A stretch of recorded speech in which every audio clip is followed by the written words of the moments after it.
Нашылнатыны күнерінде 10 күн арасында республикада 44 өрт сығысқан. Олардың 15-і отының сабат отынып, 9-і шарыт қытерігілері пастары болпарған. Оның өзінде тізің 5-ің сығары қабыл келген.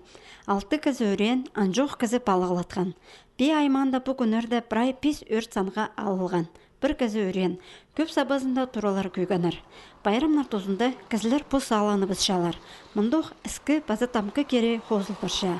Бұқтыр бұл күнерді бей айманда әкі өрт сығысқан. Асқыз айманда үдөк бөлгі байрамнан күнері өрік шоқ ештпеді. Бұл жылдың өлкінері біздің 30 пожар болған. Бір кізі өрен, епші кізі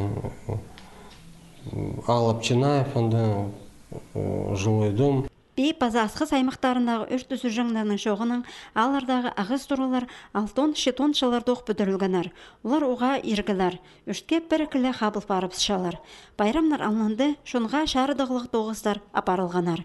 Посты сезіктік тұтынардаңар, соқ күнерді шарыд қытерігілерінің ептік тұзыланардаңар шоғыталған. Бұл жылдың сығары өрттер науыңдай жасанға алыларлар.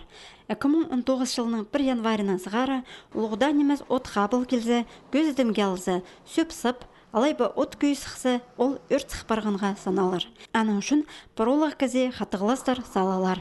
Ешткен шаларда тізің тұры алайба біре келкін бүдіргілерлі көйі бісі пішке керіл жаң.